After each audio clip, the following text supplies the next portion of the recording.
This is my second part of this immunology, and this is continued to my first video, so please do watch that. तो ये हमारी यहाँ पे मैं सबसे पहले बात करूँगी एंटीजन रिकॉग्नाइजेशन जो टी सेल्स और बी सेल्स के थ्रू होता है। तो एंटीजन रिकॉग्नाइजेशन बी और टी सेल्स में डिफरेंट टाइप से होता है। जो बी सेल्स होती हैं वो रिकॉग्नाइज करती हैं, बी सेल्स जो हैं वो किसको रिकॉग्नाइज करती हैं, सोल्यूबल एंटीजन को, जबकि जो टी सेल्स होती हैं वो रिकॉग्नाइज करती है पेप्टाइड्स को। जो पेप्टाइड कंबाइन होते हैं एमएचसी के साथ, एमएचसी कॉम्प्लेक्स के साथ जब वो बाइंड होते हैं, एमएचसी क्लास फर्स्ट सेकंड्स के साथ जब वो बाइंड होते हैं तब वो रिकॉग्नाइज किए जाते हैं टी सेल्स के साथ। ठीक है, तो क्या मेजर डिफरेंस होता है बी सेल्स में और टी सेल्स के रिकॉग्नाइजेशन में। जो बी सेल्स की मैं पहले बात करूं तो बी सेल्स क्या है, बी सेल्स रिसेप्टर जो होते हैं, बी सेल रिसेप्टर्स जो प्रेजेंट होते हैं वो बाइंड करते हैं एंटीजन के साथ, और जो टी सेल रिसेप्टर्स होते हैं वो एंटीजन के साथ भी बाइंड करते हैं और मेजर हिस्टोकॉम्पैटिबिलिटी कॉम्प्लेक्स के साथ भी वो बाइंड करते हैं। तो यहाँ पे एमएचसी मेजर रोल प्ले करता है एंटीजन प्रेजेंटेशन में, और एंटीजन की प्रेजेंटेशन में किसके अगेंस्ट, टी सेल्स के अगेंस्ट, बट ऐसा बी सेल्स में नहीं होता है। तो बी सेल्स का जो बी सेल्स है वो किन एंटीजन्स के साथ बाइंड करती है, वो उन एंटीजन्स के साथ बाइंड करती हैं जो या तो प्रोटीन हो या पॉलीसेक्राइड हो, मतलब शुगर कार्बोहाइड्रेट मॉलिक्यूल्स हो, या फिर ग्लाइकोलिपिड्स हो। ग्लाइकोलिपिड्स, पॉलीसेक्राइड्स और प्रोटीन्स के साथ कौन बाइंड करती है, बी सेल्स। और टी सेल्स बस किससे बाइंड करती है, पेप्टाइड से बाइंड करती है, पेप्टाइड से बाइंड करती है। और जो एपिटोप की रिकॉग्नाइजेशन है वो बी सेल्स में कैसे होती है, इसमें एसेसिबल एरिया होता है प्रोटीन स्ट्रक्चर का जिसमें सीक्वेंशियल अमाइनो एसिड प्रेजेंट होते हैं और non sequential amino acid present होते हैं, जो किसके थ्रू रिकॉग्नाइज कर लिए जाते हैं, बी सेल्स के थ्रू। बट टी सेल्स में क्या होता है, जो एंटीजन प्रोसेस्ड है वो इंटरनली होती है और वो एक लीनियर पेप्टाइड्स के थ्रू प्रेजेंट की जाती है। जब वो एंटीजन लीनियर पेप्टाइड्स के थ्रू किसके साथ बाइंड कर जाए, एमएचसी के साथ, तो वो किसको प्रेजेंट करेगा एंटीजन को, टी सेल्स को। ठीक है, और तो यहाँ पे मेजर रिक्वायरमेंट एमएचसी की किसके लिए पड़ती है, टी सेल्स के एक्टिवेशन के लिए पड़ती है। तो यहाँ पे क्या है, एक्स्ट्रा सेलुलर एंटीजन है। तो ये एंटीजन यहाँ पे एंटीजन फ्रेगमेंट्स में जो है वो यहाँ पे बी सेल्स के ऊपर जो सरफेस रिसेप्टर प्रेजेंट थे वो एंटीबॉडी से बाइंड हो जाते हैं, और यहाँ पे एचएलए क्लास सेकंड मतलब कि human leukocyte antigen class second, that is major histocompatibility class second जो है वो यहाँ पे बाइंड हो जाती है किसके साथ, एंटीजन के फ्रेगमेंट्स के साथ। फिर क्या होता है, तो ये समझ में आ गया कि एक्स्ट्रासेलुलर एंटीजन है, एंटीजन यहाँ पे बाइंड होता है इम्यूनोग्लोबिन्स के साथ, जो इम्यूनोग्लोबिन्स बी सेल के सरफेस के ऊपर प्रेजेंट है। और फिर जब ये इनसे इम्यूनोग्लोबिन से बाइंड होता है तो वो इंटरनलाइज्ड हो जाता है क्या, ये एंटीजन। और ये एंटीजन जब इंटरनलाइज होता है तो वहाँ पे एमएचसी क्लास सेकंड, जिसको हम एचएलए क्लास सेकंड भी बोलते हैं, एचएलए का मतलब है यहाँ पे ह्यूमन ल्यूकोसाइट एंटीजन, उसके साथ एंटीजन के साथ वो बाइंड कर जाता है। फिर एचएलए क्लास सेकंड है वो उसके साथ जब बाइंड होता है तो वो सरफेस पे आ जाता है, सरफेस पे आने की वजह से यहाँ पे वो टी हेल्पर सेल्स के साथ वो क्या हो जाता है, बाइंड कर जाता है। ठीक है, और वो जो टी हेल्पर सेल्स जो हैं वो एक्टिवेट हो जाती हैं, और एक्टिवेटेड टी सेल्स क्या प्रोड्यूस करती हैं, साइटोकाइंस प्रोड्यूस करती हैं, और वो साइटोकाइन जो टी हेल्पर सेल्स प्रोड्यूस करती हैं वो दोबारा से बी सेल्स को एक्टिवेट करता है, जिसकी वजह से बी सेल डिफ्रेंशिएट हो जाती है। डिफ्रेंशिएशन में वो प्लाज्मा सेल्स फॉर्म करती हैं, और क्या फॉर्म करती है, मेमोरी बी सेल्स फॉर्म करती है। बी सेल्स जब डिफ्रेंशिएट होती है तो वो प्लाज्मा सेल्स और मेमोरी बी सेल्स फॉर्म करती है। तो प्लाज्मा सेल्स एंटीबॉडी सिक्रेट करती है जो अटैक करती है उस एंटीजन पे और डिस्ट्रॉय करती है उसे। तो ये है हमारा antigen recognisation by B cells and T cells. फिर आता है T cell dependent B cell activation और T cell independent B cell activation. तो सबसे पहले हम बात करेंगे T cell dependent B cell activation. T cell dependent को बोलते हैं thymus dependent, TD dependent antigens. They are those antigens that require direct contact. Direct contact किसके साथ? टी हेल्पर सेल्स के साथ, और वो सिंपली एक्सपोज हो जाते हैं T helper cell derived cytokine से, और फिर वो स्टिमुलेट करते हैं किसको? बी सेल्स को, और फिर बी सेल्स क्या प्रोड्यूस करती हैं? Antibodies. Proteins R T dependent antigen. यहाँ पे प्रोटीन जो होते हैं या फिर जो फॉरेन प्रोटीन्स होते हैं वो टी सेल डिपेंडेंट एंटीजन्स होते हैं। जैसे कि हम यहाँ पे देख रहे हैं ट्यूमर सेल्स है, ट्यूमर एंटीजन सिक्रेट हुए, एंटीजन अपटेक हुआ बी सेल्स के ऊपर प्रेजेंट इम्यूनोग्लोबिन्स के थ्रू, और उससे वो बाइंड हो गया। फिर उसके बाद जो यहाँ पे एमएचसी सेकेंड क्लास जो है वो बाइंड करती है इन एंटीजन्स के साथ, और फिर उनको सरफेस पे ले आ जाती है। सरफेस पे लेके आने के बाद टी सेल रिसेप्टर पे जाके ये बाइंड करती है एमएचसी क्लास सेकेंड जो ऑलरेडी एंटीजन से बाइंड है। तो फिर टी सेल्स जो हेल्पर रिएक्ट होती है और हेल्पर टी सेल्स को यहाँ पे सिक्रेट करती है। फिर साइटोकाइन रिलीज होते हैं, साइटोकाइन फिर बी सेल्स को सिक्रेट करते हैं और वो इम्यूनोग्लोबिन जी सिक्रेट कर देती है। तो यहाँ पे जो टी सेल एक्टिवेशन है वो एंटीजन प्रेजेंटिंग सेल्स के थ्रू हो रहा है। तो यहाँ पे जो एंटीजन प्रेजेंटिंग सेल्स हैं वो इन्वॉल्व हो रही है, तो ये T cell dependent cell activation है। बट जब टी सेल इंडिपेंडेंट और थाइमस इंडिपेंडेंट एंटीजन्स जो इन्वॉल्व होते हैं वो एक्टिवेट करते हैं बी सेल्स को in the absence of any direct contact with T helper cells. Example है यहाँ पे टी आई एंटीजन्स का। ये टी आई एंटीजन्स क्या होते हैं?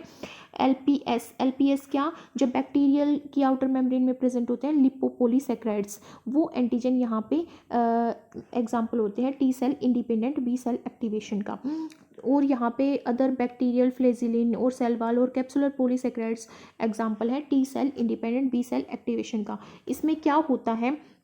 इसमें कोई आइसोटाइप स्विचिंग नहीं होती, और इम्यूनोग्लोबिन जो है इम्यूनोग्लोबिन एम ही यहाँ पे मोस्टली प्रोड्यूस्ड होता है, और इसमें कोई एफिनिटी मैचुरेशन भी नहीं होती। एफिनिटी मैचुरेशन का मतलब है in which antibodies of progressively higher affinity are produced. तो यहाँ पर हायर एफिनिटी वाली एंटीबॉडीज प्रोड्यूस नहीं होती, कोई एफिनिटी मैचुरेशन यहाँ पे नहीं होता, और ना ही ये कोई इम्यूनोलॉजिक मेमोरी शो करता है। हैंस कोई सेकेंडरी रिस्पॉन्स भी नहीं होता T cell independent B activation में। तो यहाँ पे क्या होता है? ट्यूमर एंटीजन आया, सीधा बी सेल्स पे बाइंड किया, और बी सेल्स ने क्या किया? मेमोरी सेल्स यहाँ पे सिक्रेट नहीं हुई, बस बी सेल्स ने एंटीबॉडी यहाँ पे सिक्रेट कर दी जो कि इम्यूनोग्लोबिन एम था, जिसकी वजह से इम्यून रिस्पॉन्स हो गया। ना तो यहाँ पे मेमोरी आती, ना यहाँ पे सेकेंडरी रिस्पॉन्स होता, और ना ही यहाँ पे टी हेल्पर सेल्स यहाँ पे एक्टिवेट होती। तो ये मेजर डिफरेंस होता है टी सेल डिपेंडेंट और T cell independent B cell activation में। नेक्स्ट है एमएचसी। एमएचसी मतलब मेजर हिस्टोकम्पैटिबिलिटी कॉम्प्लेक्स। ये क्या होता है? अगर इसको हम डिफाइन करें, क्लस्टर ऑफ जीन्स। ये क्लस्टर ऑफ जीन्स हैं जो हर एक वर्टिब्रेट स्पीसीज में प्रेजेंट होते हैं। मेन फंक्शन क्या है इसका? ये इंटरसेलुलर रिकॉग्नाइजेशन करते हैं। इंटरसेलुलर रिकॉग्नाइजेशन मतलब सेल्फ और नॉन सेल्फ में डिस्क्रिमिनेट करते हैं एमएचसी। जैसे कि हमने यहाँ पे देखा कि एंटीजन प्रेजेंटेशन करते हैं ये टी हेल्पर टी सेल्स के को। तो टी सेल्स को ये सेल्फ और नॉन सेल्फ बता रहे हैं कि ये सेल्फ है, नॉन सेल्फ है, क्योंकि ये एंटीजन से बाउंड होते हैं और तभी इनसे टी सेल्स जाके बाइंड होती हैं। तो ये डिस्क्रिमिनेट करते हैं सेल्स और नॉन सेल्फ्स में। और जो एमएचसी है वो लोकेट होता है ह्यूमन के 6 क्रोमोसोम में, और क्रोमोसोम 17 में प्रेजेंट होता है माइस के केस में। और इनको हम नॉर्मली रिफर करते हैं HLA। HLA means human leukocyte antigen complex, and H2 means histocompatibility 2 complex. जो MHC है वो पोलीमॉर्फिक होता है। पोलीमॉर्फिक का मतलब है इसकी बहुत ज़्यादा अल्टरनेटिव फॉर्म्स होती हैं इसकी जीन्स की और एलील्स की। डिफरेंट इंडिविजुअल है एक स्पीसीज में, उनके अंदर डिफरेंट एलील प्रेजेंट हो सकती हैं MHC जीन की। That is at a single MHC locus different individual have different type of prototypical genes। तो ये जो फिनोमिना है जिसमें मल्टीपल स्टेबल फॉर्म्स होती हैं एक जीन की एक पॉपुलेशन के अंदर, उसको बोला जाता है जेनेटिक पॉलीमॉर्फिज्म। तो जेनेटिक पॉलीमॉर्फिज्म का एग्जांपल क्या है? Major histocompatibility complex. एमएचसी क्या है? कोडोमिनेंटली एक्सप्रेस होता है, मतलब जो उसकी दोनों एलील्स हैं वो दोनों ही एक्सप्रेस होती हैं। जैसे हम मिराबिलस जलापा का एग्जांपल देखते हैं, जिसमें हमारा रेड कलर और जो हमारा वाइट कलर है दोनों कोडोमिनेंट स्टेट शो करते हैं और पिंक कलर का फ्लावर प्रोड्यूस होता है 4 o'clock प्लांट में। ऐसे ही एमएचसी भी कोडोमिनेंटली एक्सप्रेस्ड होते हैं, एवरी सेल्स में एक्सप्रेस होते हैं, और मैटरनल और पैटर्नल क्रोमोसोम से दोनों के ही जो जीन्स हैं वो ट्रांसक्राइब होके प्रोटीन फॉर्म करते हैं। तो जो जीन एमएचसी लोकाई के वो क्लोजली लाई होते हैं, और जो लिंक्ड एमएचसी जीन है वो इनहेरिट होते हैं यूनिट की फॉर्म में पेरेंट्स से अपनी डॉटर सेल्स में। और इन लिंक हमें पता है कि जब दो जीन होते हैं वो ऐसी लोकेशन पे प्रेजेंट हो कि वो सेम ऐसे ही वो डॉटर सेल्स में ट्रांसफर होते हैं तो उनको लिंक्ड जीन बोला जाता है। तो जो लिंक्ड ग्रुप्स हैं उनको बोला जाता है यहाँ पे हैप्लोटाइप्स। क्या बोला जाता है? Haplotypes. An individual inherit one haplotype from one mother and one haplotype from the father. तो इन हर एक इंडिविजुअल में डिस्टिंक्ट टाइप्स के क्या होते हैं? एमएचसी मॉलिक्यूल्स होते हैं। ये डाइवर्सिटी डिफरेंट इंडिविजुअल में जो एक स्पीसीज़ के प्रेजेंट होती है क्योंकि डिफरेंट एलील्स होती हैं एमएचसी जीन्स की, और ये जेनेटिक पॉलीमॉर्फिज्म शो करता है। तो जो एमएचसी है उनको हम 3 क्लास में डिफाइन करते हैं, class first, second and third. जो क्लास फर्स्ट एंड सेकंड है ये इनकोड करती है, किसको इनकोड करती है? एंटीजन प्रेजेंटिंग एमएचसी मॉलिक्यूल्स को। तो यही इंपॉर्टेंट है और इन्हीं को बेसिकली हम स्टडी करते हैं, और इनको हम क्लासिकल एमएचसी मॉलिक्यूल बोलते हैं। दोनों ही जो क्लासेस है वो इनकोड करती है प्रोटीन्स को that do not function in presentation of peptide antigen to T cells. This are known as non classical MHC molecule. जो कॉन्सेप्ट है क्लासिकल और नॉन क्लासिकल का वो क्लास थर्ड पे अप्लाई नहीं होता है, ठीक है।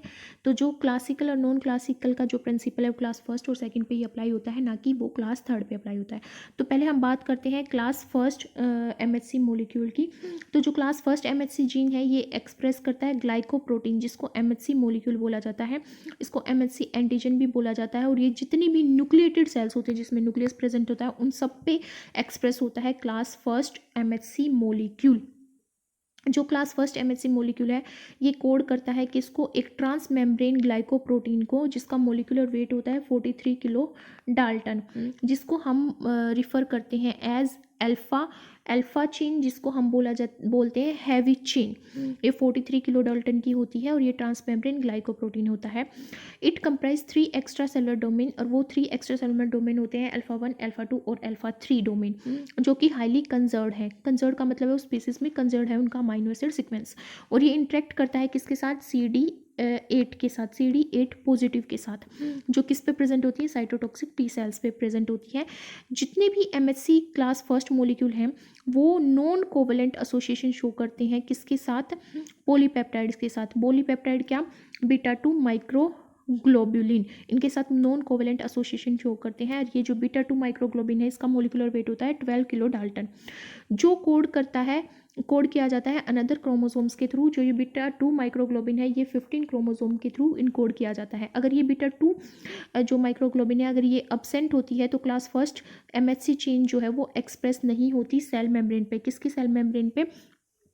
जो हमारी सेल मेम्ब्रेन पे ये एक्सप्रेस नहीं होती, और ना ही ये इंटरेक्ट कर पाती है CD8 पॉजिटिव के साथ, जो कि किस पे प्रेजेंट होती है? टीसी सेल के सरफेस पे प्रेजेंट होती है, जो कि सेल सरफेस रिसेप्टर होते हैं उन पे प्रेजेंट होती है। तो जनरली हम क्या कह सकते हैं कि जो क्लास फर्स्ट एमएचसी मॉलिक्यूल है ये एक्सप्रेस्ड होता है मोस्टली न्यूक्लिएटेड सेल्स में, बट जो लेवल है एक्सप्रेशन का वो डिफर करता है डिफरेंट सेल्स में। जो हाई लेवल है क्लास फर्स्ट मॉलिक्यूल का वो लिम्फोसाइट्स के थ्रू क्या होता है? एक्सप्रेस किया जाता है। और वो लिम्फोसाइट्स किस में होती है? फिब्रोब्लास्ट में, लीवर, हेपेटोसाइट्स में, न्यूरल सेल्स में, सॉरी जो हाई लेवल है इसका एमएचसी मोलिक्यूल का, वो लिम्फोसाइट्स में ही एक्सप्रेस होता है। और लो लेवल कहाँ पे एक्सप्रेस होता है? फिब्रोब्लास्ट में लो लेवल, लीवर हेपेटोसाइट्स में लो लेवल और न्यूरल सेल्स में लो लेवल एक्सप्रेस होता है एमएचसी क्लास फर्स्ट मोलिक्यूल का। और हाई लेवल एक्सप्रेस होता है लिम्फोसाइट्स में। कुछ ही सेल्स होती हैं लाइक न्यूरॉन्स और स्पर्म सेल्स, जिसमें कुछ स्टेज होती है डिफ्रेंसिएशन की, जिसमें क्लास फर्स्ट एमएचसी मोलिक्यूल क्या होता है? अब्सेंट होता है। बाकी ये प्रेजेंट होता है सभी सेल्स में। ये मेम्ब्रेन प्रोक्सिमल डोमेन होता है इम्यूनोग्लोबिन फोल्ड स्ट्रक्चर, और ये मेम्ब्रेन डिस्टल डोमेन होता है, और ये ट्रांसमेम्ब्रेन सेगमेंट है क्लास फर्स्ट एमएचसी जीन का। फिर आते हैं हम एमएचसी क्लास सेकंड पे। एमएचसी क्लास सेकंड जीन जो है वो कोड करता है अल्फा और बीटा चेन्स को, जिनका जो साइज है वो बहुत ही ज़्यादा होता है। और जो एमएससी क्लास सेकंड है वो एमएससी क्लास फर्स्ट की तरह ही ट्रांसमेम्ब्रेन ग्लाइकोप्रोटीन होती है, जिसमें साइटोप्लाज्मिक टेल होती है और एक extra cellular immunoglobulin like domain होता है। ठीक है। तो जो इम्यूनो डोमेन्स होते हैं वो होते हैं alpha 1, alpha 2, beta 1 and beta 2। तो जो ये जो क्लास सेकंड एमएचसी मोलिकुलर है ये इम्यूनोग्लोबिन मेंबर्स की सुपर फैमिली में आती है। जो टी सेल्स होती हैं, टी सेल्स जो होती हैं टी हेल्पर सेल्स, उसमें होता है CD4 पॉजिटिव, उनकी सरफेस पे प्रेजेंट होता है, उससे बाइंड करती है एमएचसी क्लास सेकंड, और ये डेंड्रिटिक सेल्स की सरफेस पे भी प्रेजेंट होती हैं। Class second MHC gene express करता है एमएचसी मोलिक्यूल कॉन्स्टिट्यूटिवली एक्सप्रेस होता है। ये कॉन्स्टिट्यूटिवली का मतलब होता है हर एक कंडीशन में एक्सप्रेस होना। constitutively only on antigen presenting cells like B cells, T cells, T helper sales और डेंड्रिटिक सेल्स पे ये कॉन्स्टिट्यूटिवली एक्सप्रेस होता है। APC क्लासिफाइड प्रोफेशनल और non professional antigen presenting sales. APC मतलब APC antigen presenting sales professional non professional होती हैं। Professional antigen presenting sales में आती हैं डेंड्रिटिक सेल्स, मैक्रोफेज और क्या आती है बी लिम्फोसाइट्स, और नॉन प्रोफेशनल में आती हैं fibroblast, thymic epithelial cell, glial cells. ये एक्सप्रेस करती हैं हमारे क्लास एमएचसी सेकेंड मोलिक्यूल को। अगर ह्यूमंस की बात करें तो ह्यूमंस में जो हमारा क्लास एमएससी क्लास फर्स्ट होता है वो होता है HLA-A, B और C। अगर माइस की बात करें, माउस की बात करें तो वहाँ पे होता है H2K, H2D और H2L, 2K 2D और 2L, ABC और 2K 2D और 2L, ये होता है एमएचसी फर्स्ट क्लास मोलिक्यूल। और एमएचसी क्लास सेकंड की बात करें तो ह्यूमन में होता है HLA-DR, HLA-DQ, HLA-DP, DR-DQ-DP। और अगर माउस की बात करें तो वहाँ पे होता है IA और IE। क्या इंपॉर्टेंट एस्पेक्ट होता है एमएचसी मोलिक्यूल का? ये हाई डिग्री पॉलीमॉर्फिज्म शो करते हैं स्पीसीज में, और 6 डिफरेंट क्लास होती हैं क्लास फर्स्ट एमएचसी प्रोडक्ट की। और जो कॉन्स्टिट्यूटिवली एक्सप्रेस होता है वो क्लास सेकंड होती है, बस वो प्रोफेशनल एंटीजन प्रेजेंटिंग सेल्स में एक्सप्रेस होती है। एमएचसी मोलिक्यूल्स में एक बाइंडिंग साइट होती है, डिफरेंट पेप्टाइड्स जो है वो बाइंड कर सकते हैं एमएचसी मोलिक्यूल पे सेम साइट पे, but only one at a time. Same site पे बाइंड कर सकते हैं, एक से ज़्यादा पेप्टाइड बाइंड कर सकते हैं, बट एक टाइम पे एक ही बाइंड करेगा। दूसरे टाइम पे दूसरा बाइंड कर सकता है पर एक टाइम पे एक ही करेगा। Because each MSC molecule can bind to many different peptides. Binding क्या है उसको बोलते हैं हम कि बाइंडिंग जो है यहाँ पे डीजनरेट बाइंडिंग है। एमएचसी पॉलीमॉर्फिज्म उसकी जर्म लाइन में डिफाइन की जाती है, और कोई रिकम्बिनेशनल मैकेनिज्म नहीं होता जिसकी वजह से एमएचसी में डाइवर्सिटी आए। ये जर्म लाइन के थ्रू ही डाइवर्स होती है, मतलब कि इसके जीन की बहुत एलील प्रेजेंट है, इसीलिए पॉलीमॉर्फिज्म शो करता है, ना कि रिकम्बिनेशन के थ्रू इसमें कोई पॉलीमॉर्फिज्म आई है। एमएचसी मोलिक्यूल्स में क्लास फर्स्ट और सेकंड जो है वो मेम्ब्रेन बाउंड है, और टी सेल्स के थ्रू सेल सेल कॉन्टैक्ट के लिए रिकॉग्नाइज किए जाते हैं। जो एलील है एमएचसी जीन्स के लिए वो कोडोमिनेंट होती है। Each MHC gene product is expressed on cell surface of an individual nucleated cell. और जो साइटोकाइंस होते हैं या इंटरफेरोन गामा स्पेशली, वो increase level of expression of MHC. उनकी वजह से एक्सप्रेशन जो है एमएचसी का वो इंक्रीज हो जाता है। एंडोजीनस पेप्टाइड जो हैं जो एसोसिएट होते हैं क्लास फर्स्ट एमएचसी के साथ, वो रिकॉग्नाइज किए जाते हैं किसके साथ, साइटोटॉक्सिक टी सेल्स के साथ। और जो एक्सोजीनस पेप्टाइड हैं, एक्सोजीनस, इसमें तो एंडोजीनस आएंगे, और एक्सोजीनस जो आएंगे, एक्सोजीनस मोलिक्यूल वो एसोसिएट होते हैं क्लास सेकंड एमएचसी मोलिक्यूल के थ्रू, और वो हेल्पर टी सेल्स के थ्रू एसोसिएट होती हैं और उसी के थ्रू रिकॉग्नाइज किए जाते हैं। तो ये यहाँ पे शो किया गया है कि जो एंडोजीनस पाथवे होता है या साइटोसोलिक जो एंटीजन होते हैं वो यहाँ पे जो है टी लिम्फोसाइट जो कि साइटोटॉक्सिक सेल्स हैं जिसमें CD8 पॉजिटिव प्रेजेंट होता है उनके सेल सरफेस पे, वो एमएचसी क्लास फर्स्ट जो है उनको रिप्रेजेंट करती हैं एंटीजन, और उसके बाद एंटीजन एक्सप्रेसिंग टारगेट सेल्स उसको किल कर देती हैं उस पर्टिकुलर सेल्स को। फिर यहाँ पे दिखाया गया है कि जैसे मैक्रोफेज हैं, एक्स्ट्रासेलुलर मॉलिक्यूल्स हैं, वो यहाँ पे एंटीजन प्रेजेंटिंग सेल्स की तरह एक्ट करते हैं। फिर वहाँ पे बाइंड होता है क्लास सेकंड एमएचसी मॉलिक्यूल और वो सिक्रेट करती हैं। फिर उसके बाद यहाँ पे टी लिम्फोसाइट्स एक्टिवेट होती हैं जिसपे CD4 प्रेजेंट होता है और वो एमएससी क्लास सेकंड के साथ बाइंड करती हैं जो ऑलरेडी एंटीजन से बाइंड है, जिसकी वजह से साइटोकाइन यहाँ पे रिलीज होते हैं। फिर साइटोकाइन डिक्रीज होते हैं तो मैक्रोफेज एक्टिवेशन होता है, फेगोसाइटिक सेल्स जो है वो यहाँ पे फेगोसाइटोज्ड कर ली जाती हैं वो एंटीजन बाइंडिंग सेल्स। और फिर जब एंटीजन जो साइटोकाइन रिलीज हुए हैं उसकी वजह से यहाँ पे बी सेल्स भी एक्टिवेट होती हैं, और बी सेल्स एक्टिवेट होने पे यहाँ पे क्या होता है, एंटीबॉडीज़ बनती हैं और मेमोरी सेल्स बनती हैं। अब we will understand about antigen processing and presentation, कि कैसे एंटीजन प्रोसेस होता है और कैसे उसकी प्रेजेंटेशन होती है। तो क्या होता है, कोई भी एंटीजन जो भी फॉरेन सब्सटेंस है, मान लो सेल्स है या फिर प्रोटीन्स है, वो डिग्रेड होते हैं और प्रोसेस किए जाते हैं स्मॉल एंटीजेनिक फ्रेगमेंट्स की फॉर्म में, ताकि उनको टी लिम्फोसाइट्स रिकॉग्नाइज कर सकें। ये फ्रेगमेंट्स पेप्टाइड्स होते हैं, तो इनको कौन आइडेंटिफाई करेगा, टी लिम्फोसाइट्स। तो ये इस पाथवे के थ्रू जाएंगे जो कि एमएचसी है। अगर वो पॉलीसेक्राइड्स वगैरह होंगे तो वो ये पाथवे फॉलो करेंगे जो क्लास सेकंड के थ्रू होगा, जिसमें बी सेल्स हमारी एक्टिवेट होंगी। तो जो एक्चुअल एसोसिएशन है एंटीजेनिक फ्रेगमेंट की, वो साइटोप्लाज्मिक प्रोडक्शन के थ्रू होती है। जो साइटोप्लाज्मिक प्रोडक्शन है और साइटोप्लाज्मिक पाथवे जो है प्रोसेसिंग का और प्रेजेंटेशन का, जिसमें एंडोजीनस हमारे एंटीजन प्रोसेस होते हैं, वो कंडक्ट किया जाता है एमएचसी क्लास फर्स्ट के थ्रू, ठीक है। और जो अल्टरनेट पाथवे है जिसमें फेगोसाइटोसिस और एंडोसाइटोसिस होती है, वो होता है हमारा क्लास सेकेंड एमएचसी मोलिक्यूल के थ्रू। तो यहाँ पे क्या देख सकते हैं हम, वायरस इन्फेक्ट करता है सेल को, फिर जो वायरल प्रोटीन है वो क्या कहा जाता है, सिंथेसाइज किया जाता है साइटोसोल्स में। तो फिर उसके बाद क्या होता है, पेप्टाइड फ्रेगमेंट्स जो है वायरल प्रोटीन्स के, वो एमएचसी की क्लास फर्स्ट जो एंडोप्लाज्मिक रेटिकुलम में प्रेजेंट है उसके साथ वो बाउंड हो जाते हैं। फिर जो बाउंड पेप्टाइड्स हैं वो ट्रांसपोर्ट किए जाते हैं एमएचसी क्लास फर्स्ट के साथ सेल सरफेस पे वो ट्रांसफ़र किया जाता है। फिर यहाँ पे हेल्पर टी सेल्स आके इससे बाइंड कर जाती हैं और वो एक्टिवेट हो जाती हैं। तो यहाँ पे ऐसे जो है एंटीजन प्रेजेंटेशन होती है। क्या होता है जो एंटीजन, फिर यहाँ पे अगर हम क्लास सेकंड की बात करें तो क्लास सेकंड में क्या होता है, एंटीजन जो है वो एक्स्ट्रा सेलुलर स्पेस से इंट्रा सेलुलर वेसिकल में आता है। ये वेसिकल फॉर्मेशन हो रही है यहाँ पे, एक्स्ट्रा सेलुलर स्पेस में प्रेजेंट है एंटीजन, वो इंट्रा सेलुलर स्पेस में कैसे है, वेसिकल की फॉर्मेशन से। फिर जो वो एक एंडोसोम फॉर्मेशन होगी उस जिसमें न्यूट्रल पीएच होता है एंडोसोम में। फिर एंडोसोम प्रोटीज जो है वो इनएक्टिवेट हो गए, इसी वजह से वहाँ पे क्या है, न्यूट्रल पीएच क्रिएट हुआ।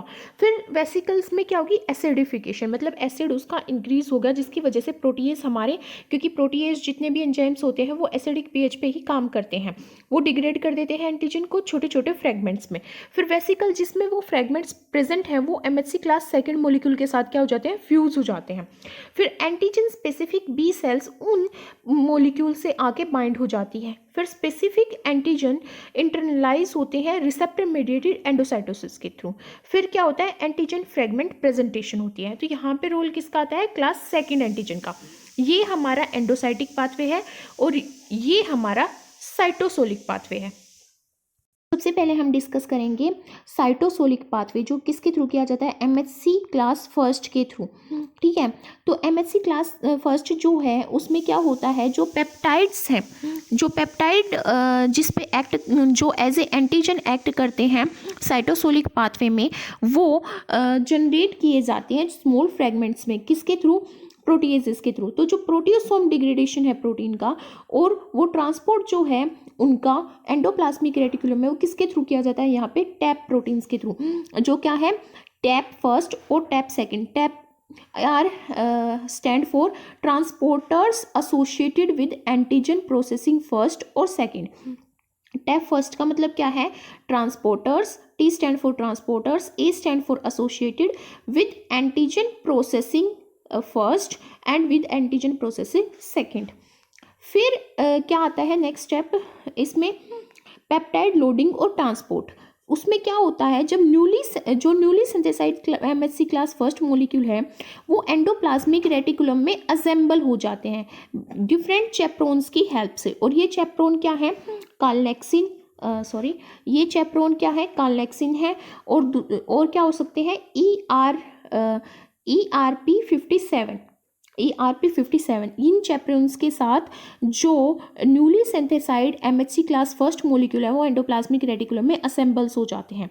फिर ये जो एमएचसी क्लास फर्स्ट मॉलिक्यूल है, ये एसोसिएटेड होते हैं टैप फर्स्ट और टैप सेकंड के साथ, टैप फर्स्ट और टैप सेकंड के साथ, जो कि क्या है, टैप फर्स्ट और टैप सेकंड क्या है, हमारे transporter associated with antigen processing first और सेकंड, उसके साथ ये एसोसिएट हो जाते हैं। और जब पेप्टाइड्स जो है वो ट्रांसपोर्ट की जाती हैं एंडोप्लाज्मिक रेटिकुलम में, तो वो ट्रिम्ड कर दिए जाते हैं, किसके थ्रू ट्रिम्ड कर दिए जाते हैं, ERAAP के थ्रू।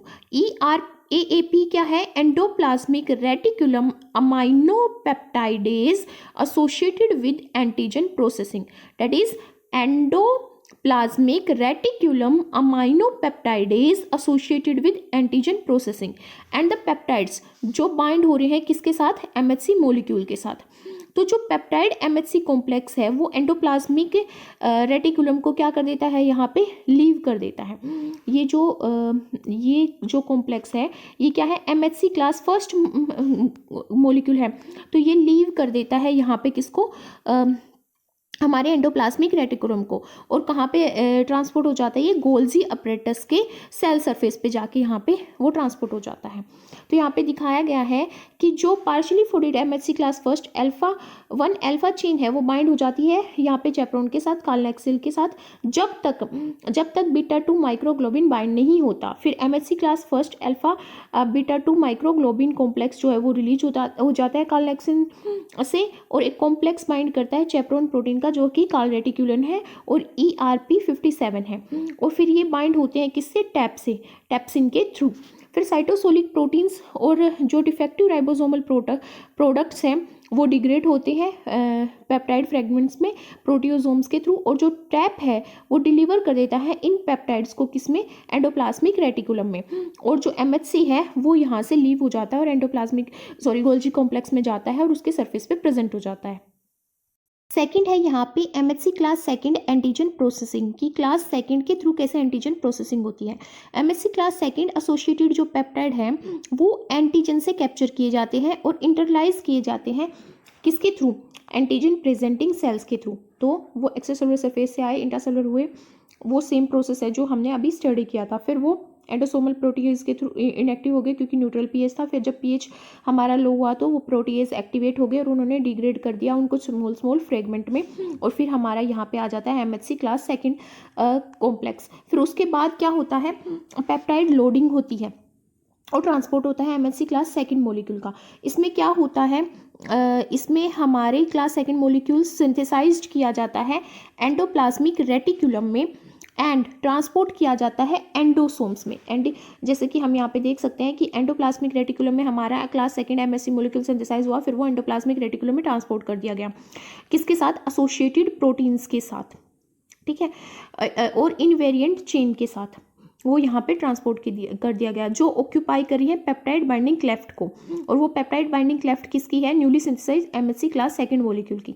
एंडोसोम्स के अंदर जो एसिडिफिकेशन है वो क्लीव कर देता है किसको, एल आई को। जो ये क्या है, एल आई क्या है, इनवेरिएंट चेन है, उसको क्लीव कर देता है, जिसकी वजह से शॉर्ट क्या रह जाते हैं यहाँ पे, शॉर्ट पेप्टाइड फ्रेगमेंट रह जाते हैं। फिर उसके बाद क्या होता है यहाँ पे, उसके बाद होता है एक प्रोटीन आता है clip, CLIP, clip. Clip stand for class second associated invariant chain peptide, class second associated invariant chain peptide, जो बाउंड होता है किससे, पेप्टाइड बाइंडिंग ग्रुप से, किसके, MHC क्लास सेकंड का जो मॉलिक्यूल है। और जैसे ही ये जो एंडोसोम है वो फ्यूज होते हैं, किसके साथ फ्यूज हो जाते हैं, वेसिकल के साथ। इसके साथ जब ये दोनों फ्यूज हो जाएंगे तो क्या होगा, वेसिकल जो कंटेन कर रहा है फॉरेन एंटीजन, उसके साथ जब वो फ्यूज हो जाएंगे तो यहाँ से क्या हो जाएगा, क्लिप रिमूव कर दिया जाएगा। क्या हो जाएगा, जो क्लिप है वो रिमूव हो जाएगा बाय पेप्टाइड अनलोडिंग, मतलब वो जो पेप्टाइड अनलोडर होगा उसके थ्रू क्लिप मॉलिक्यूल है वो यहाँ से रिमूव कर दिया जाएगा। और वो अनलोडर क्या है, DM, which then place foreign peptide in the group of, किसके ग्रुप में, पेप्टाइड मॉलिक्यूल को रख देगा MHC क्लास सेकंड मॉलिक्यूल के। फिर डिग्रेडेशन हो जाएगी यहाँ पे LI की, और मोबिलिटी इंक्रीज हो जाएगी यहाँ पे एंटीजन प्रेजेंटिंग सेल्स की। फिर जो पेप्टाइड MHC कॉम्प्लेक्स है वो ट्रांसिट किया जाएगा किस पे, सेल सरफेस पे। जो हम ये सेल सरफेस पे यहाँ पे क्या हो गया, antigen containing MHC class second molecule यहाँ पे प्रेजेंट हो गया है। तो जो प्रोसेस है पेप्टाइड लोडिंग की और ट्रांसपोर्ट की MHC क्लास फर्स्ट और MHC क्लास सेकंड मॉलिक्यूल में, वो कैसे होती है, let's understand in this picture. यहाँ पे हम देख सकते हैं कि जो MHC क्लास फर्स्ट है molecule, under normal condition in the absence of foreign antigen are loaded with the self peptide derived from normal degradation। वो किसके साथ लोड किया गया है, सेल्फ पेप्टाइड के साथ, ठीक है। और वो सेल्फ पेप्टाइड कहाँ से डिराइव किए गए हैं, normal degradation of self cellular proteins के साथ, जो सेलुलर प्रोटीन है उनके डिग्रेडेशन से वो डिराइव किए गए हैं। और जो MHC क्लास सेकेंड है वो नॉर्मल कंडीशन में कंटेन कर रही है क्लिप, उनकी पेप्टाइड बाइंडिंग ग्रुप में। जो पिक्चर है ये पिक्चर रिप्रेजेंट कर रही है यहाँ पे समरी किसकी, पेप्टाइड लोडिंग की और ट्रांसपोर्ट की, जो किया जा रहा है MHC क्लास फर्स्ट और MHC क्लास सेकंड के थ्रू। फिर इस पिक्चर में यहाँ पे जो शो हो रहा है वो हो रहा है कि जो MHC क्लास सेकंड है वो रेस्ट्रिक्टेड वे में प्रेजेंट करती है एंटीजन को, किसके अगेंस्ट, T लिम्फोसाइट्स को वो रिप्रेजेंट तो करती है बट रेस्ट्रिक्टेड वे में करती है। तो कैसे करती है, जो CD4 होता है, CD4 प्रेजेंट होता है T लिम्फोसाइट्स पे, वो रिकॉग्नाइज नहीं कर पाता, किसको रिकॉग्नाइज नहीं कर पाता, फ्री और सोल्यूबल एंटीजेंस को। जैसे कि हमें पता है जो B सेल्स होती हैं वही सोल्यूबल एंटीजेंस को ले पाती हैं।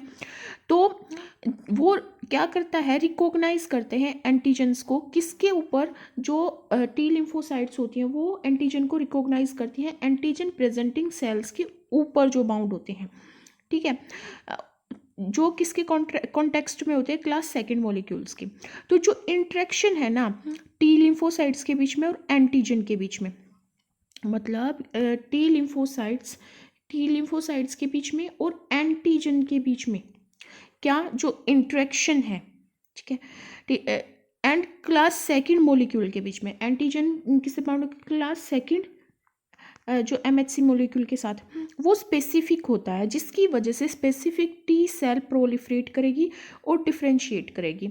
ये जो लिम्फोसाइट्स हैं ये जेनेटिकली रेस्ट्रिक्ट करी जाती हैं, किसके through, class second MHC molecule के थ्रू, जिस पे एंटीजन डिटर्मिनेंट्स पहले रिकॉग्नाइज किए जाते हैं। तो इसीलिए हम बोलते हैं कि MHC रेस्ट्रिक्शन हो रही है यहाँ पे। जो CD4 पॉजिटिव है T लिम्फोसाइट्स, वो can either mediate macrophage activation और act as a helper cell, या तो वो मैक्रोफेज को एक्टिवेट करेगी या फिर वो TH सेल की तरह एक्टिवेट करेगी एंटीबॉडी रिस्पॉन्स पे। TH सेल क्या करेगी, साइटोकाइन को सिक्रेट करेगी, फिर वो B सेल्स को एक्टिवेट करेंगे, फिर B सेल्स, प्लाज्मा सेल्स और मेमोरी सेल्स एक्टिवेट करेगी, या फिर ये क्या करेगी, जो CD4 पॉजिटिव T सेल्स है, या फिर ये क्या करेंगी, डायरेक्ट मैक्रोफेज को एक्टिवेट करेंगे और फैगोसाइटोसिस प्रोसेस के थ्रू उसको एंटीजन को डिग्रेड कर दिया जाएगा। तो यहाँ पे सबसेट होते हैं CD4 पॉजिटिव T लिम्फोसाइट्स के, जो एक्टिवेट करते हैं मैक्रोफेज को, उनको बोला जाता है TH1। ठीक है। और जो जो होते हैं हमारे यहाँ पे अ, जो एंटीबॉडी को इंड्यूस करते हैं कि एंटीबॉडी सिंथेसाइज हो, वो होते हैं TH2। ठीक है।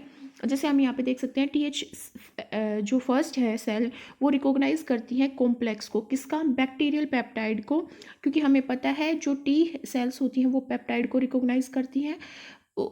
और जो MHC क्लास के साथ बाउंड होते हैं एंटीजन, या एंटीजन प्रेजेंटिंग सेल्स जो है वो प्रेजेंट करती है एंटीजन को T लिम्फोसाइट से।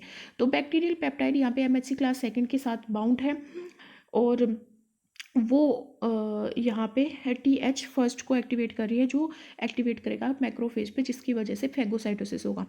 फिर जब हेल्पर TH सेकंड एक्टिवेट होगा यहाँ पे, जब MHC से बाउंड मोलिक्यूल को TH2 जो है हेल्पर सेल्स वो रिकॉग्नाइज करेंगी, तो यहाँ पे एक्टिवेशन होगा B सेल्स का, जिसकी वजह से एंटीबॉडी सिक्रेट होंगी और मेमोरी सेल्स सिक्रेट होंगी। फिर जो T लिम्फोसाइट है उसका एक्टिवेशन कैसे होता है वो समझते हैं। जो रेस्टिंग होती हैं इमेच्योर जो डेंड्रेटिक सेल्स होती हैं और एंटीजन प्रेजेंटिंग जो सेल्स होती हैं वो हाईली फैगोसाइटिक होती हैं, बट वो एंटीजन को प्रेजेंट नहीं कर पाती। During the इनेट immune response and after phagocytosis of N antigen, for example कोई भी माइक्रो ऑर्गेनिज्म है, तब उसके बाद जो डेंड्रेटिक सेल्स है वो मैच्योर होती हैं और उस एंटीजन को T लिम्फोसाइट्स के अगेंस्ट वो क्या करती हैं, प्रेजेंट करती हैं। ठीक है। तो जो मैच्योर डेंड्रेटिक सेल्स हैं, डेंड्रेटिक सेल्स हमें पता है कि वो एंटीजन प्रेजेंटिंग सेल्स होती हैं, तो वो क्या करती हैं, एक्सप्रेस करती हैं उनके सेल सरफेस पे लार्ज अमाउंट में कुछ को सर्कुलेटरी मॉलिक्यूल्स नहीं, को स्टिमुलेटरी मॉलिक्यूल्स को वो एक्सप्रेस करती है। फॉर एग्जांपल B7 को हम यहाँ पे CD80 और CD86 भी के नाम से भी जानते हैं। एंड ये क्या प्रोड्यूस करते हैं, लार्ज अमाउंट में साइटोकाइन ये प्रोड्यूस करते हैं। क्या, साइटोकाइंस ये प्रोड्यूस करते हैं, जो T लिम्फोसाइट्स के प्रोलिफरेशन और डिफरेंशिएशन के लिए रिक्वायर होते हैं। जो इमेच्योर डेंड्रेटिक सेल्स होती हैं वो एक्सप्रेस नहीं करती ये को स्टिमुलेटरी मॉलिक्यूल्स और साइटोकाइंस, इस वजह से वो एंटीजन को प्रेजेंट नहीं कर पाती T लिम्फोसाइट्स में, तो कोई भी रिस्पॉन्स यहाँ पे जनरेट नहीं होता है। ठीक है। जो एक्टिवेशन है, एक्टिवेशन किसका, जो न्यू बोर्न T सेल है उसका एक्टिवेशन एंटीजन बाय एंटीजन, जो एंटीजन के थ्रू T सेल्स का जो एक्टिवेशन है उसके लिए रिक्वायरमेंट होती है 2 सिग्नल्स की। फर्स्ट सिग्नल होता है प्रेजेंटेशन ऑफ पेप्टाइड, और वो पेप्टाइड किसके थ्रू प्रेजेंट किया जाएगा, MHC क्लास सेकंड के थ्रू। ठीक है, MHC क्लास सेकंड के थ्रू वो पेप्टाइड प्रेजेंट किया जाएगा। फर्स्ट ये सिग्नल है। सेकंड सिग्नल होता है इंटरेक्शन बिटवीन B7 के बीच में, जो हमारा CD80 और CD86 होता है, और ये B7 कहाँ पे प्रेजेंट होगा, एंटीजन प्रेजेंटिंग सेल्स पे, जिसकी वजह से ये जो एंटीजन प्रेजेंटिंग सेल्स है ये मैच्योर हो जाएंगे और एंटीजन को प्रेजेंट करेंगी T सेल्स के अगेंस्ट, T लिम्फोसाइट्स के अगेंस्ट। ये दो सिग्नल क्या करेंगे, T सेल्स को एक्टिवेट कर देंगे, जिसकी वजह से रिस्पॉन्स आएगा क्या, T सेल प्रोलिफरेट करेगी और डिफरेंशिएट करेगी। यहाँ पे क्या शो किया गया है कि जो एक्टिवेशन होता है T सेल्स का by interaction with antigen presenting cells, उस जो उन सेल्स के थ्रू एक्टिवेशन, जो सेल्स एक्सप्रेस नहीं करती किसको, B7 क्या था, CD80 और CD86, तो एंटीजन प्रेजेंटिंग सेल्स जो एंटीजन को लेती हैं, एंटीजन कुछ भी हो सकता है, माइक्रो ऑर्गेनिज्म, बैक्टीरिया, कोई भी वायरस, वो जरूरी नहीं है कि वो B7 को एक्सप्रेस ही करें। फिर भी जो T सेल्स हैं डेट रिकॉग्नाइज पेप्टाइड को रिकॉग्नाइज करती है, वो पेप्टाइड किसके थ्रू यहाँ पे किया जाता है एक्सप्रेस, MHC क्लास सेकंड के थ्रू, और वो MHC क्लास सेकंड किस पे प्रेजेंट होती है, एंटीजन प्रेजेंटिंग सेल्स पे प्रेजेंट होती है, जो स्टिमुलेट करती है एक्सप्रेशन किसका, CD40 का, CD40 लाइगेंड का, और CD40L का मतलब क्या है यहाँ पे, CD40L का मतलब है यहाँ पे CD154। ठीक है, ये इंगेज करते हैं किसके सरफेस पे, एंटीजन प्रेजेंटिंग सेल्स के सरफेस पे, और ये सिग्नल इंड्यूस करते हैं एक्सप्रेशन किसका, B7 का। B7 का जो CD80 और CD86 है, किसके थ्रू? एंटीजन प्रेजेंटिंग सेल्स के थ्रू। फिर जो CD28 का जो लाइगेशन है, लाइगेशन ऑफ B7, वो इंड्यूस करता है टी सेल का क्या? प्रोलिफ्रेशन और डिफ्रेंशिएशन। ठीक है, फिर यहाँ पे क्या होता है, C28 जो है वो लाइगेट करता है इन मोलिक्यूल्स के साथ, जिसकी वजह से इंड्यूस होता है B7 का जो B7 को इंड्यूस करता है, ताकि वो टी सेल को एक्टिवेट करे और टी सेल फिर प्रोलिफ्रेशन शो करे और डिफ्रेंशिएशन यहाँ पे शो हो। ये तो हमने सीख लिया कि भाई टी सेल एक्टिवेशन होता है, बट सेलुलर रिएक्शन के लिए एंटीबॉडी को प्रोडक्शन भी रिक्वायर है। तो जो प्रोडक्शन होता है एंटीबॉडी का to most antigens require not just B cell but also T cells. उनको टी सेल्स की भी जरूरत होती है, बी सेल्स की भी जरूरत होती है। B cell take up antigen, B cell क्या करेंगे? एंटीजन को लेंगी, then B cell process antigen, फिर बी सेल क्या करेंगी? प्रोसेस करेंगी एंटीजन को, डिस्प्ले करेंगी प्रोसेस्ड पेप्टाइड को MHC क्लास सेकेंड मोलिक्यूल के ऊपर। ये जो यहाँ पे बाइंड है ये एंटीजन है जो MHC क्लास सेकंड के ऊपर बाइंड होता है। क्या होता है? बी सेल इंट्रासेलुलाइज करती है, फिर MHC क्लास सेकंड आके उससे बाइंड करता है और MHC क्लास सेकंड फिर बी सेल के सरफेस पे बाइंड हो जाता है। वो MHC क्लास सेकंड बाइंड होता है एंटीजन से और फिर B7 को स्टिमुलेट करता है, किसको?